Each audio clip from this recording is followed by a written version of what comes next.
If you're looking for a home mortgage, look no further than Premise Mortgage. The Premise process is simpler, faster, and more convenient than the competition because of their cutting-edge technology. Plus, Premise is an independent company, yet is backed by a bank. Therefore, they can offer all kinds of products for clients with various needs and deliver an awesome customer experience. Premise Mortgage is licensed in 43 states and counting. Contact Richie Love today at 704-607-1497. That's 704-607-1497. Matt Doherty, the 6'7" sophomore from East Meadow, New York. Leadership is learned. A starter on Coach Dean Smith's legendary 1982 Tar Heels National Championship team with Michael Jordan. Jordan comes down with a rebound. Clears it away to Doherty. Doherty going in against Floyd. For the layup, it's good. Leadership is earned. Head coach at the University of North Carolina and the University of Notre Dame. You notice Matt Doherty, he is up working every second of this ball game. Leadership is taught. Public speaker, author, and executive coach. And leadership does not require a title. This is the Rebound Podcast with Coach Matt Doherty. Hey guys, thanks for listening. This year, I'm adding a new wrinkle to our journey together. It's something I'm really excited about, a solo podcast, or let's call it Solo Pod. My team and I thought it'd be a fantastic idea to connect with you on a more personal basis. We want to bring you into our world, share experiences, and create something special. Every month, I'll be recording a solo pod just for you. I'll be sharing stories that kind of take you behind the scenes, stories that I believe have the power to inspire, to challenge, and to make a positive impact on you. It's going to be a journey of discovery, of laughter, and maybe even a few surprises along the way. I can't wait to share these moments with you. So stay tuned and let's embark on this new adventure together. Thanks for being a part of this. And remember, learn and grow. I wrote a book called Rebound, From Pain to Passion, Leadership Lessons Learned. I wrote that basically as a reflection on my forced resignation from being the head coach at the University of North Carolina. But I look back, and chapter 1 of that book was titled Love of the Game. And it really wrote about growing up and the impact of different things that we all have in our lives. And it comes down to people, places, trauma. I always say your life's impacted by 3 things: the people you meet, the books you read, and the trauma in your life. And that certainly was the case for me.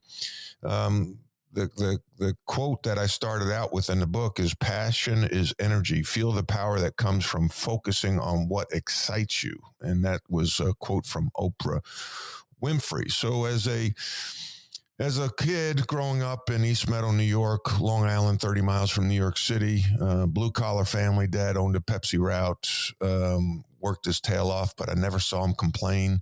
I had 3 older sisters and a younger brother.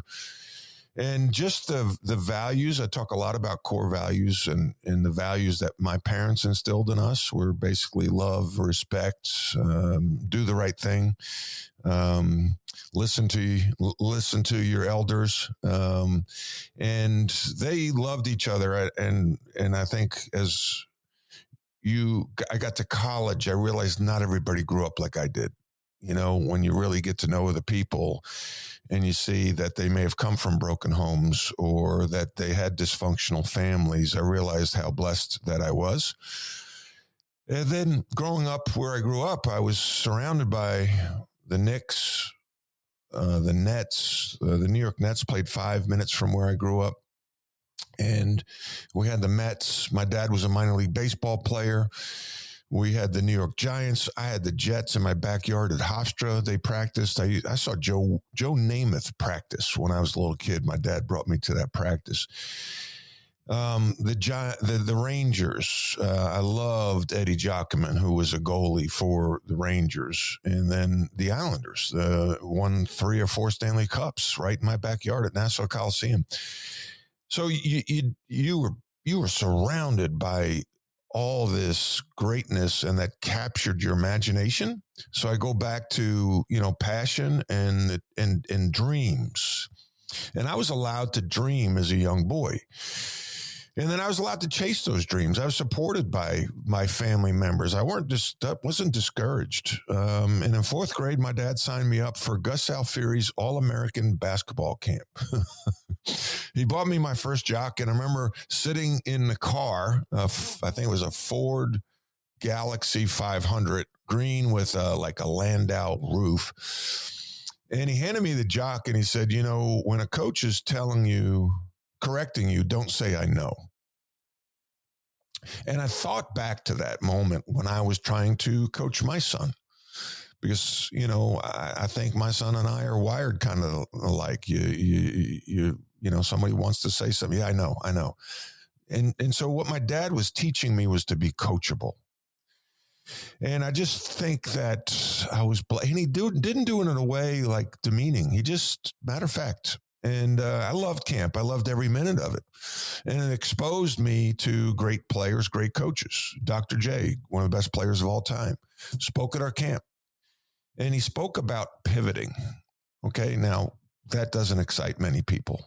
But I wanted to be the first one up when he asked for volunteers, and every speaker did. And I raced up there, and he taught us how to pivot. And gave us a couple of drills. And I used those drills with the teams that I coached at Notre Dame and North Carolina, SMU and FAU.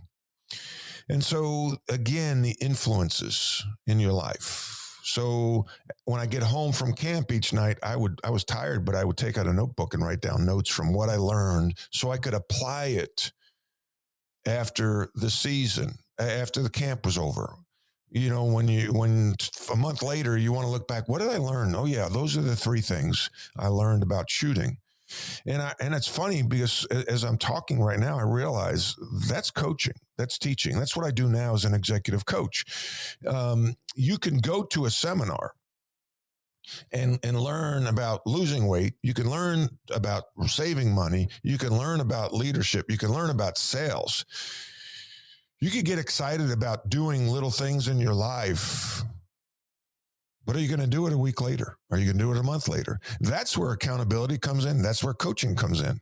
That's why you need a coach.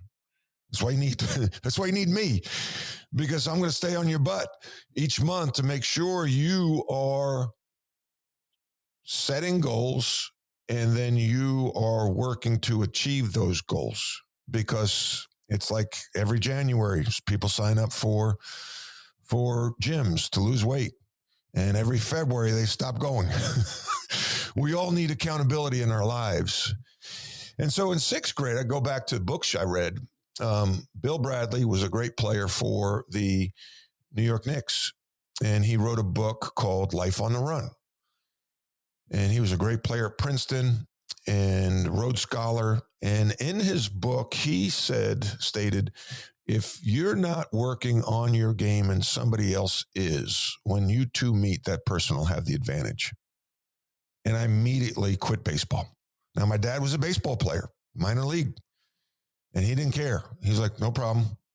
And I wanted to devote all my time to basketball because that was my passion. And so you chase your passion. And when it's a passion, it's not work, right? If you're fortunate enough to choose a career that's your passion, it's not work. I worked on Wall Street. I hated it. It was 8 to 5 for me. But then I was an assistant coach at Davidson, my first coaching job, working for Bob McKillop. And I worked probably 8 to 10 weekends. It was my passion. I love what I was doing. I was blessed. So I focused on basketball, and I had a dream. I sound like Martin Luther King. I have a dream. I had a dream to be a college basketball player. I had a dream to play in the NBA because I was surrounded by that. I saw it. I had people that pushed me, encouraged me, from Ed Coleman, who was my 8th grade coach, to Bob McKillop, who was my high school coach my first 2 years, to Dick Zeitler my last 2 years. And then I got to go to North Carolina and start. I started 3 years. And people doubted me, and that's okay. I like to be doubted because a competitive person, it's like, it just stokes the fire. I look back on my childhood and a big influence on my life was the park. The park was a public place. They had paddleball courts, handball courts, tennis courts, basketball courts, and a pool. My sisters worked at the pool as a lifeguard. But in the summers, the best players in the area would get there at 6:00 for pickup games. And on Saturday afternoons, they were good games. And at 3:00 during the school year, my classmates and stuff, people from the community would arrive and play. The best players in the area played there. That is where I learned a lot. I learned about meritocracy. What is meritocracy? It's a system in which the talented are chosen and moved ahead on the basis of their achievement. How about that? Like, how about a little more meritocracy in the world right now instead of people being moved ahead because of politics or because of, skin color or because of quotas? How about just the best and training everybody, giving everybody equal opportunity? That's basketball in the park. Because we would show up and there'd be a black guy, there'd be a white guy, might be a Puerto Rican guy, might be an old guy, might be a young guy. I was a young guy trying to play with college players. If I was good enough, I got to play. If I could help the team win, I got to play. If there was a black guy, if there was a guy from out of town we didn't know who just showed up, and if he was good, we wanted him on his team because we wanted to win. And I think that we need a little more meritocracy in the world. I also learned about playing a role. See, as a young player, I wasn't the best player in the court. I was a sixth grader trying to play with college players. So I had to do the little things to help us win. And if I didn't know how to fit in on a team with older guys, I would never get to play. All right. There was court 1 and court 2. Court 1 were the best players. Court 2 were the scrubs, if you will. I would have been living on court 2. I wanted to play on court 1. Okay. And that's a personal pride thing. I learned to listen and be coachable. I was blessed to be around veteran players who took the time to give me instruction, whether they barked at me on the court or quietly gave me instruction between games. I soaked it all up. If I didn't listen, the older guys wouldn't want me on their team. I learned to compete. If you lost at the park, you sat. Simple. If I didn't play hard, I would get abused by the older players. Point game was the term we used when one team just needed one basket to win. And you could feel the intensity rise on the court. Each player cut harder, screened harder, defended harder. There were no easy baskets when it was point game because nobody wanted to lose. Nobody wanted to sit. See, now this is where I get on my stool. In youth basketball today, everyone wins. You lose a game, you go into a different bracket. If you sat, it would hurt more, and then you'd work harder. I learned toughness at the park. You had to fight. You had to fight for position, fight for the ball, fight for the win, or just plain fight. It was all about respect. As a boy, I often took a physical beating at the park against older players, some of the men. However, I didn't want to show them that I was hurt because I wanted their respect. See, if you weren't tough, you didn't belong on court 1. I learned that you were only as good as your last game. Okay? There might be nights when your team would win 5 games in a row, and it might be 9:30 at night. The park closed at 10. The guys might say, last game. You just won 5 in a row. But if you lost that last game, you felt bad. You felt a terrible taste in your mouth. No matter how many games you win, you're only as good as the last one. You have to fight human nature. It's easy to relax in that situation, but I learned to dig in and compete so I could leave the park as a winner. That's basically a summary of chapter 1 of my book, Rebound from Pain to Passion. And the nuggets that I wanted to share were basically dream and chase your dreams, meritocracy, the power of listening, accepting a role, the ability to follow and then lead. A lot of people have to do that work. It might be a middle manager. You have to follow your boss, but then you have to turn around and lead your department. Learning how to lose. See, in the park, when you lost a game, you immediately said, who's got next? and you try to get on with a team that's waiting. So you have to move on from failure. You learn how to lose. And you're only as good as your last game. Don't relax. I used to put this up on a board, NLU. If we had a big lead at halftime, I'd put up NLU, no let up. Don't let up. And then lastly, life is impacted by three things: the people you meet, the books you read, and the trauma in your life. You control the first two. You can meet a lot of people. You can intentionally meet people either personally or through things like this, a podcast. You just met me. We've gotten to know each other here. Books you read, be intentional with what you read. And then the trauma in your life, you can't control that. The only thing you control is your mindset when you deal with trauma.